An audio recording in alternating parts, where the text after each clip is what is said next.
Okay, so today we're going to dive into the safety audit that is required for semi-truck drivers if you're driving over carrying a weight of about 80K and you're in the federal database system.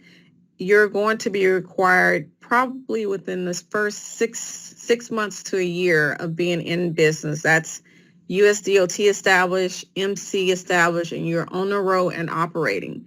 You're going to be faced with a safety audit. So the safety audit in itself, just the term audit just sounds so scary, right? But audit is a compliance check or a regulation check, just to make sure that your business are in compliance with the rules and regulations. So how do they do that? They set up certain criteria that must be met. And once that criteria is met, then you simply pass the safety audit. The safety audit isn't something to be afraid of. It is just a test of making sure that you're keeping up with your records. You're doing record keeping. So I do a lot of record keeping. That's mainly what bookkeeping is, right? Bookkeeping is maintaining records and applying those records and translating those records into numerical numbers and recording those numbers into the system. So it's the same thing. You guys have to maintain your records, whether that's mileage, inspection reports, driver's list, and we'll go through each in detail. Those records need to be maintained. So where do you maintain those types of records? You want to keep a folder, a binder, some sort of filing system within your truck, within your office, somewhere that's readily available so that if and when you endure your safety audit, you can just go back to your filing system and pull those records without no issues. Okay. Typically, this probably about, I would say 100% of the items that is required for your safety audit, you really already have in hand. You literally already have it in hand. It's just collecting the data, putting it into the format, and submitting it. Is really just that simple, right? So a lot of you hire bookkeepers, or you do it yourself, right? Again, it's easy to do. It's just knowing what to do. So a lot of you hire people to capture this information for you, and I don't knock that, okay? And for you do-it-yourselfers, if you're maintaining your records, kudos. That's awesome. So let's just go over here, dive into the annual periodic vehicle inspection report. So if you were registering for your internal revenue, not the IRS, international registration plan, which is your IRP, right? Those are your permanent plates that you need to cross state lines for hire. If you register for it, you probably, depending on the state that you registered in, you probably were required to submit a vehicle inspection report from your state, right? So if you did that, then you already have this information somewhere filed away. The annual vehicle inspection report looks very similar to this. All right, so it'll go over select items like your brake system, your lighting, your tires, and this inspection is done not by you, but by a authoritative figure, right? So usually some state inspection place where you go and get your unit actually inspected and signed off. Again, it says annual, right? So it's not done periodically except for annually. All right, and this is pretty much an example that the FMCSA issues out of what that inspection report should look like. Again, they're going over air compressor, air lines, battery, everything that they could think of to make sure that you're running on the road with equipment that is adequate. Horn, lights, mirrors, mufflers, all of that is going through your inspection, right? I'm not sure how much these inspections really are. I'm sure I've seen receipts over time, but I can't remember a particular dollar amount. But this is, and again, this inspection report varies by state. And so, but typically you're going to see the same information on each report. All right, so there's not going to be an issue there.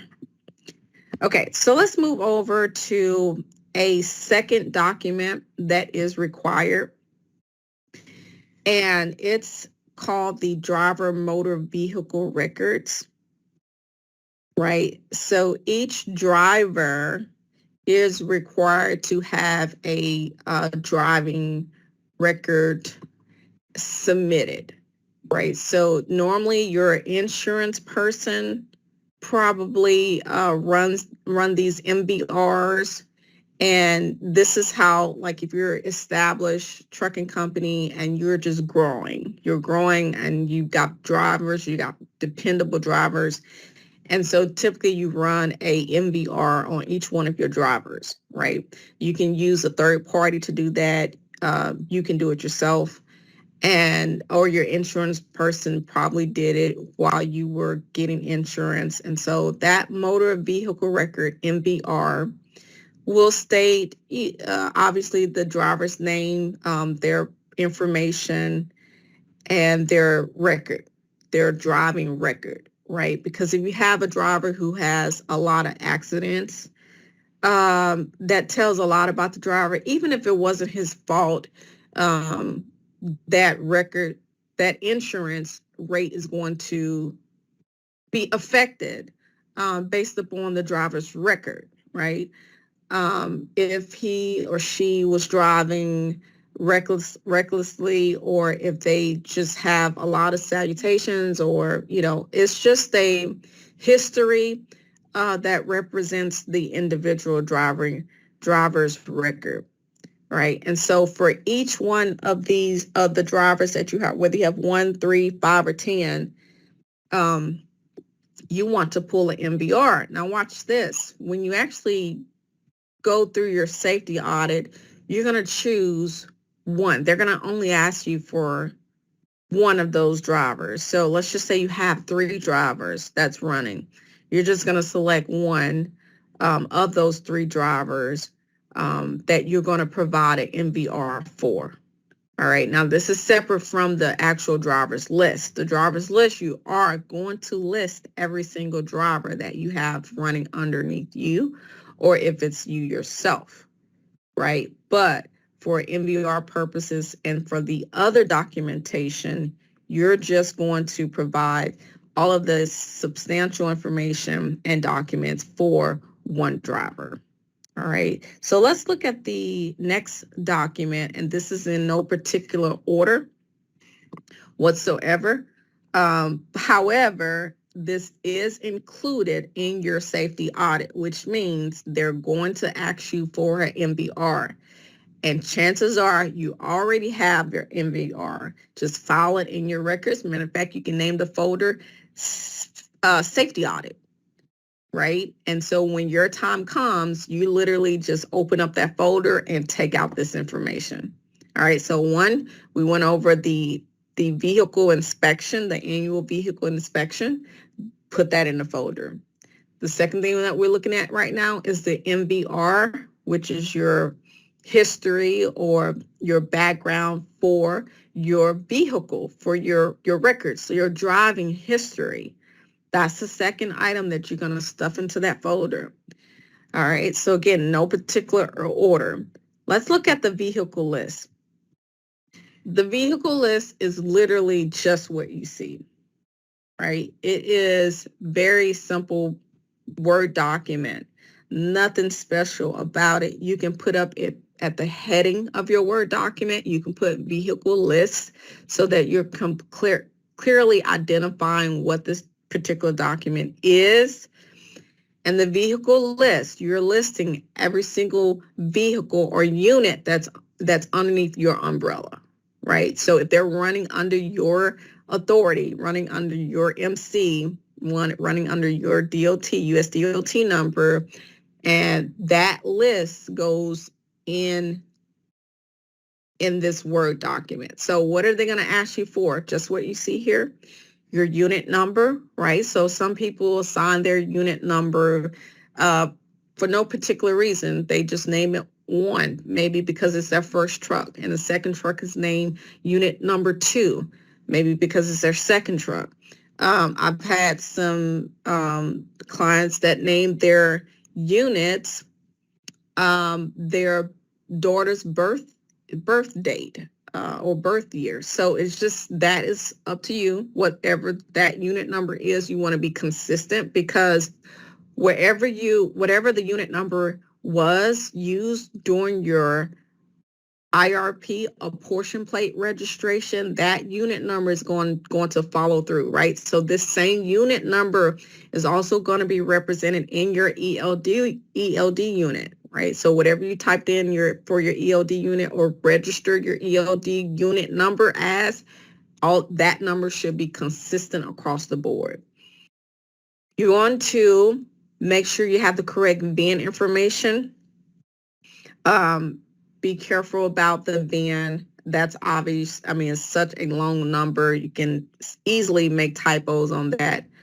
The license plate state number, the license plate number. So what state that unit is registered in, whether it's Texas, Oklahoma, that's what you will put there, the actual license plate number. So this is pretty much self-explanatory.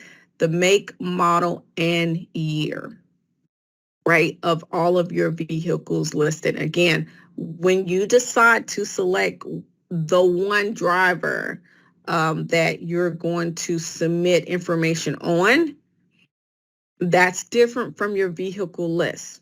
All right, so even though you have one driver that's being selected or quote unquote under audit, your vehicle list is going to be all inclusive. It's going to include all of your vehicles. All right, so let's move on to the fourth one in no particular order. So we've gone on over the vehicle inspection, the MVR, vehicle list, and now the driver's list. This list is going to be, again, a Word document, nothing fancy. You can type in driver's list at the top. And the driver's list is going to be all inclusive. It's going to list all of your drivers, their last name, their first name, date of birth, etc., just as you see it here. The driver's list, one other thing about the driver's list is that, again, it's going to list all of your drivers. But this is information that you don't want to collect during your safety audit, right? So if you're in business and you're hiring drivers, they should have gone through a packet. They should have gone through a packet.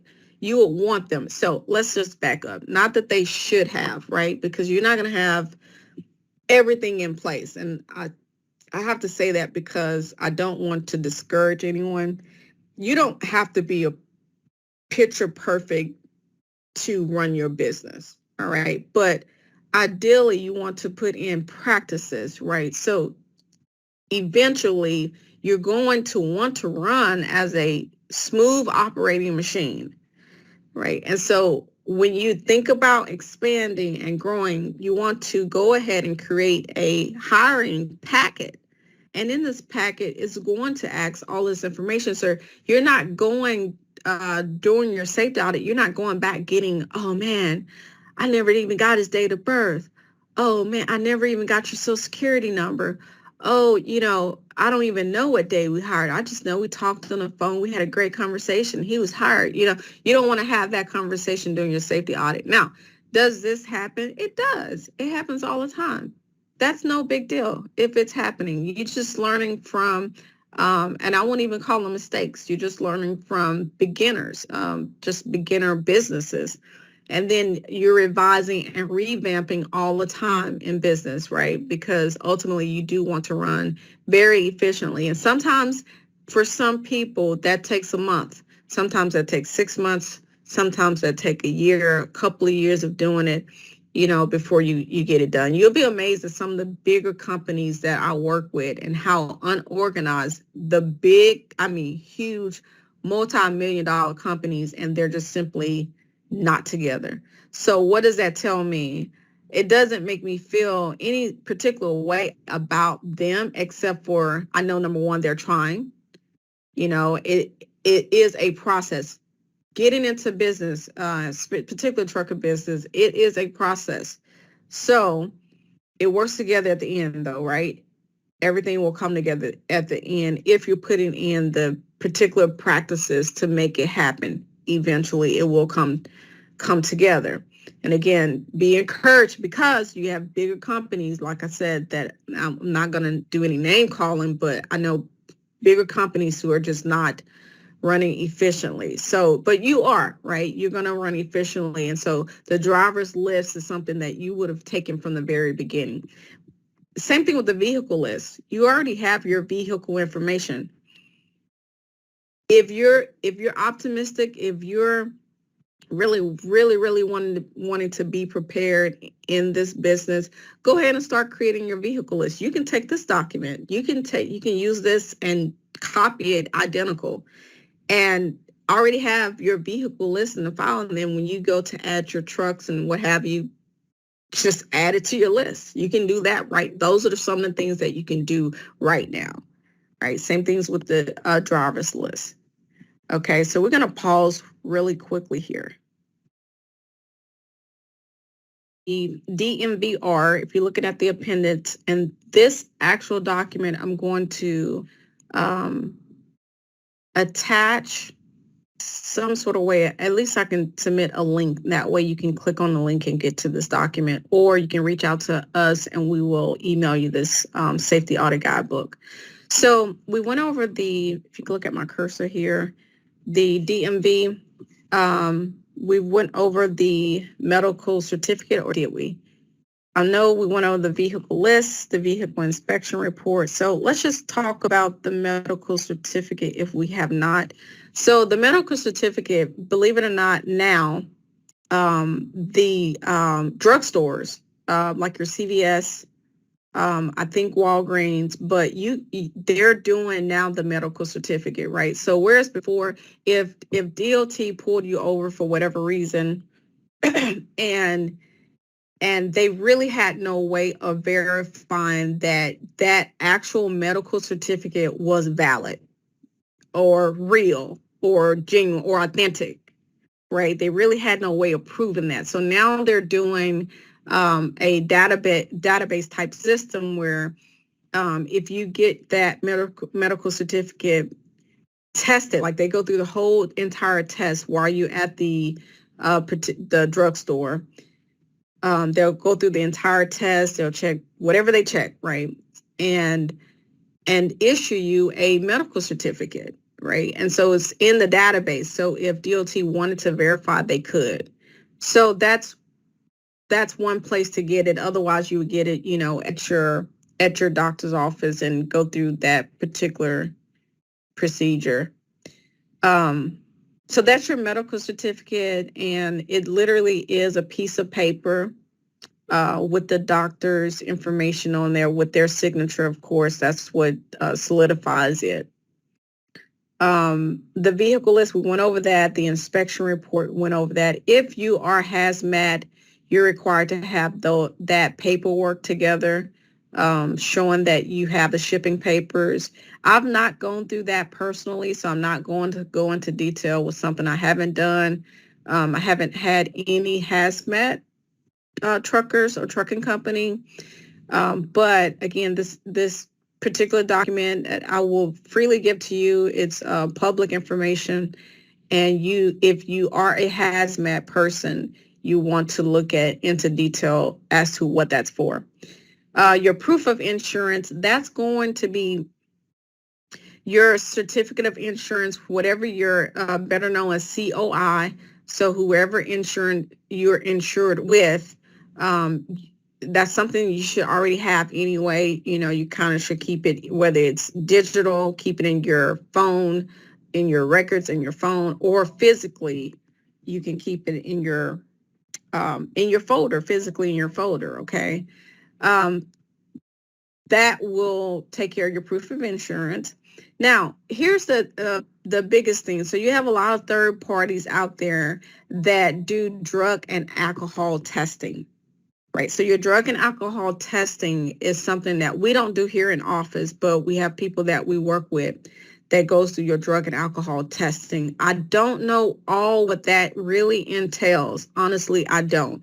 It is a lot of paperwork and packaging. I know that. Obviously, you take a drug test. Obviously, you take a alcohol test, and obviously, all the information is in the federal FMCSA data system, right? And those are records after all that testing is done. It's submitted to you, and that's the paperwork that you also retain in your files, right? And so let's talk about, because we mentioned earlier, with expansion, if you're expanding your business and you have other drivers that you're hiring on, you want to make sure that they do the drug and alcohol testing. And so that's the whole purpose of submitting this, having that information so you can submit it doing what? What are we doing here? The safety audit.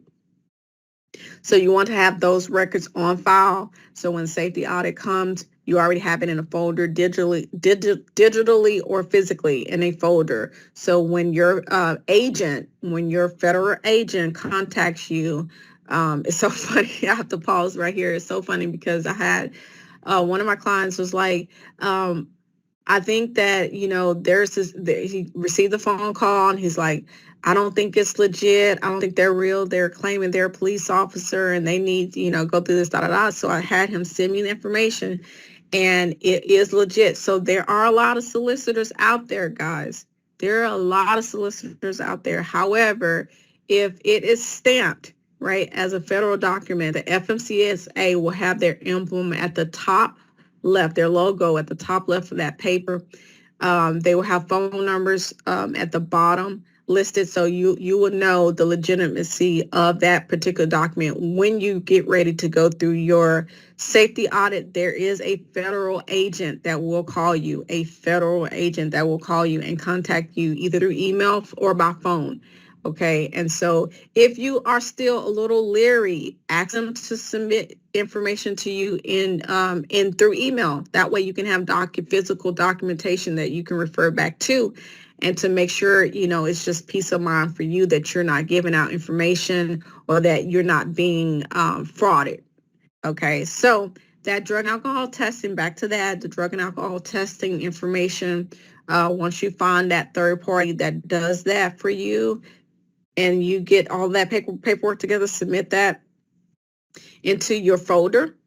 And then during your safety audit, that's what you're going to submit to them. Okay. The accident register at the very bottom of the list, accident register. That is if you have been in an accident, you're going to want to explain what that accident was, and that's what so if you have not been in an accident, then that piece of paper is literally left blank. You don't do anything with that. All right, so let's just look at that accident register in this particular document. See, it's not anything fancy, right? It's just a simple Word document. And you're going to write down the date, hour of the accident, the location of it. So was there any fatalities involved? The drivers, all of that information will be on this list. So what are you really doing here? It's literally is record keeping. You're just keeping records, right? Like that's literally what you're doing. You're keeping records and history of your business. You're taking note of everything that has gone down good and everything that has gone down bad. Maybe you failed your inspection. Maybe you have had multiple accidents. The biggest thing what FMCSA is looking at is, have you provided this information in a format, right, that is acceptable, that is legible, and that is in the frame of the time frame, because this is time sensitive, right? So you don't have all day when they first contact you, when your audit comes, you have time, but the time is time sensitive. So it's not at your leisure. You have to meet their deadline. So all this information you want to, like I said, probably about over 50%, you already have this information. So you want to already have it available and ready to go.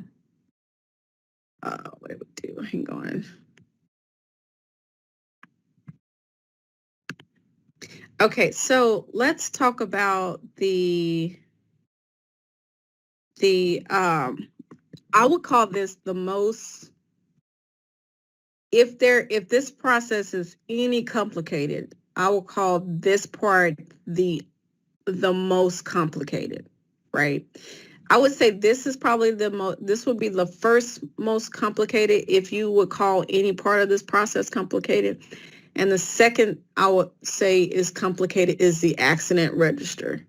So all in all, I don't think this is really hard, right? Especially with technology, but the the records of duty, driver's record of duty and supporting documentation. So this is where your ELD unit comes into play.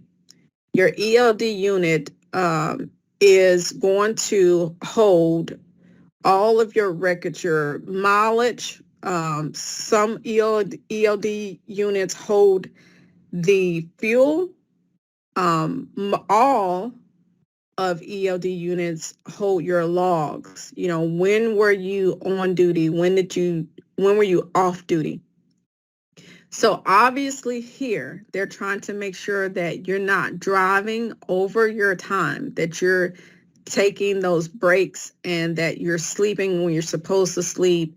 Again, I know there's money to be made out here in the industry, and if some drivers don't sleep and they go, and if you are going, then you're in violation. So the ELD unit is supposed to track and make sure that you're in compliance with off duty and on duty, right? And so how do they do that? This is a ELD file that you will submit. They will give you a code. Who's they? The FMCSA agent will give you a code to put into your ELD system to transfer that data from your unit, from your device to them. All right. So if you don't have that capability, you would just download the logs. Those logs are downloaded. They will give you a time frame of what they want to see. For instance, they may say, I want to see the last 60 days. I want to see the last 30 days. It's just an example. And so you will go in and for one of those drivers, right? So once you've selected one driver, you want to be consistent with that one driver. You can't say, oh, well, I'll select this one driver because he passed or she passed the drug and alcohol testing. And then, but when you go to submit your records of duty, then you're submitting information for another driver. No, it's going to have to be the same driver consistently all the way through when you're submitting the supporting documentation. Okay, so here I'll read this with you right now, but again, I will submit this information so you'll have it, but it literally is every motor carrier must require every driver to record his or her duty status for each 24-hour period using specific methods outlined by regulation. So if you have an ELD unit, I guarantee you're already doing this, right? So that's what I say. This part isn't hard. And if you're in compliance already, you don't have this part to worry about. The only worry should be figuring out how to transfer the data, right? And again, if worst case scenario, you would just download these logs from your ELD unit. If you have any questions about downloading the logs, you will contact your ELD unit. Whatever your software is, you will contact them. They will have the information. If you're trying to figure out what is the time frame, your agent will tell you the time frame. Your federal agent will tell you the time frame of what they're requesting. So the second sentence here, logs records, right? Those are your records of duty status must be kept current by showing each change in duty status. So that means if you've been driving for a long period of time and then you go off duty, it has to show that. The time zone used on a driver's daily log should be the time standard of that driver's home terminal. For each change, and home terminal just means wherever you reside, right? So whatever time zone that is, it should be based on where you're based. For each change in duty status, the name of the city, town, village with the state abbreviations must be recorded. That's something that your system is going to automatically do for you. In addition to the status of the driver, specific information must be included as outlined in the code. During a safety audit, which is what you're enduring right now, motor carriers may be asked to submit documents supporting the driver's record of duty, right? So when you're required to submit this, your records of duty, your rods, when you're required to submit this, you may be asked to support what you submitted. And the support documents comes in the form of toll receipts, fuel receipts, bill of ladings, BOLs, trip reports, or another type of document for verification. That is if this is a huge if they for some reason ask for additional information, that's what you want to support them with. Now, if you have a bookkeeper or if you're maintaining your own records, you would be able to pull up your toll receipts. If you got toll receipts, you would have put it into a folder of some sort or put it into some type of spreadsheet of some sort. If you have fuel receipts, maybe you have a fuel card, right? And if you have a fuel card, and that's a supporting documentation that will support your fuel receipts. Your fuel receipts obviously will come from going into the truck stop and getting the fuel receipts, right? And fuel receipts will have like the number of gallons on there, the dollar amount that's paid for the purchase of fuel, that type of thing. Your bill of lading. So wherever you travel to, they'll go back to the records, right? And they'll say, okay, so you were in Maryland, and so what load did you pick up in Maryland? Show me the BOL. And so of course the bill of lading will have the ship from address. They'll have all that, the state, all the quantity, that type of thing is what's provided on the bill of lading. So you see what they're doing? They're just trying to make sure that what your log is saying, that's what actually happened. So again, that's a big if, but if they ask for additional documentation, that's the type of thing they're looking for. All right, so okay, let's just do a real quick recap on the documents that you're going to need during your safety audit. Again, reach out to me. Let me know if you need this document. If not, I'll try to include the link below. So the documents that you're going to need are listed clearly here. Your driver's list, your driver's license, your records of duty, your MVR, medical certificate, vehicle list, inspection. If you're hazmat, you're going to need those shipping papers. Proof of insurance, which is, a common requirement for a lot of things. Drug and alcohol testing. Drug is officially terminology is Drug and Alcohol Consortium. And then if there has been an accident, you want to have a accident registered. The accident register sounds so formal, right? But it's really just no different than a Microsoft Word document that you created and that you've, make sure that you've supplied the accurate information based upon the example that has been shown. So it's nothing really complex there. I did want to piggyback on some things that I may have missed, and that was the driver's license So obviously they're going to want a copy, if you're the driver, a copy of your driver's license. If you have other drivers, you want to have their driver's license on file as well, right? So remember we talked about earlier, your onboarding packet, if you will, or your driver's packet. You want to make sure that you've already pretty much obtained necessary documents like the driver's license. You want to already have that on file. The other thing is, I mentioned the proof of insurance, your COI. Your COI, that again is a common requirement across the board. However, what you're going to complete is called a MCS 90, right? So in addition to your COI, your certificate of insurance, you're going to include the form MCS-90, right? Same basic information, just different format. Same basic information, just different format. Just a real quick example, a lot of times when you're filling out documents, you're pretty sure, this is just an example, pretty sure that the establishment that you're filling out the document, the form for, already has that information. But guess what? They want it in their format. So that's all the MCS 90 is.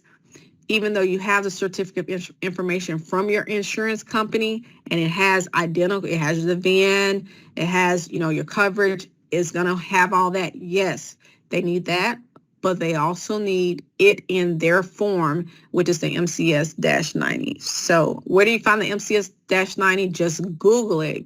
Go to Google, type in FMCSA form MCS-90. That form is going to come up, and you're just going to complete that form and submit that in addition to your COI to your safety audit officer, your safety audit officer. So that's really, that's pretty much it. If you don't want to do that, then you hire someone to do it for you. But if you're just busy and you just don't want to deal with the paperwork, then you proceed accordingly. What's going to happen is, initially, when you have that initial contact from your federal agent requesting that those documents, and also basically alarming you that your safety audit has begun, they're going to send you a one-page document. That document is going to have the access code or passcode to get into the website that they're going to list on that official document. So again, for those of you who've just been bombarded with phone calls and solicitors, that website is going to be an official website. So you don't have to worry if you're not being sent to that federal website, then it is fraudulent, okay? But that federal document that's going to be stamped with the FMCSA information or USDOT information on top of the heading, right? So that's how you know it's a real document. Anyway, when that comes up, they're going to provide you with username and password information. They're going to provide you with a particular website that you're going to go to. You're just going to take the information from the piece of paper, put it into their portal system, log in. When you log in, everything that we just went through will be there. They're going to ask you for the driver's list. Everything that we went through will be there for you to upload. So you're going to upload it from your computer. So all of these documents should be saved in some digital format that you're going to upload into the system and then submit. So each document must be uploaded and submitted in this format. In the format that we went through, each document has its own format. So as long as you're following that part, you shouldn't have any problems. After that, once it's submitted, your federal agent will contact you. You guys will be in constant communication with your federal agent, right? And when that federal agent releases you and say you successfully passed your safety audit, you're done. You're done until next time. And that's literally it. They may request for additional information from you, and at that time, you just provide whatever that is they're asking for. If you don't know something and you're you just don't know, ask them. Don't go in the unknown. If you're having complications with importing or transferring the logging information from your EOD unit to their system, let them know. Ask them, is there another way that you can get the information to? The biggest thing is you want to communicate. You have to communicate. You have to tell them what's going on. You're human, they're human. Tell them what's going on. You have to communicate. And two, you have to submit the information on time. You have to submit it on time. Now, they will shut you down. If this information is not submitted on time, they will shut you down. And what I mean by that is they will log into their FMCSA portal and your USDOT MC becomes inactive. And when it becomes inactive, you're not authorized to work. That flag is translated to all of your sources of income. So if you're connected with a broker, if you're connected with a particular load board, if you're wherever you're connected, if insurance, everyone would get that information. You cannot work. You cannot work. So, and this isn't a 5 to 7 day process. No, they will shut you down. They have the power to turn that switch on immediately and turn it off immediately. I won't say turn it on immediately, because if you get it, if let's just say you don't pass the audit and you are required to do some other things and you have to go through those other things, and once that, whatever those other things are, once that is squashed and completed, then at that time, it's under their review. They have to review it. And then after that, if everything looks great, then they'll turn the switch back on, so to speak, and then you're back active. However, when they have to turn the switch off, that happens immediately. So again, you want to make sure that you're prompt in communicating. You have to communicate them. You have to ask those questions that you feel like maybe you should know. But the biggest thing is communication, and let them know, that you're in business, that you're like, give them the same energy, the same excitement, you have nothing to hide, and, you will get them whatever they need. And, just be, they're human, and you want them to know that you're in business to be successful. That's where I'm going with that. So you could be, don't feel like you have to hide anything. Just be as transparent as possible, and they'll get you through this audit, and we'll get you through this audit. And so, okay, so that wraps up everything with your first year safety audit, and I wish you much, much, much, much success.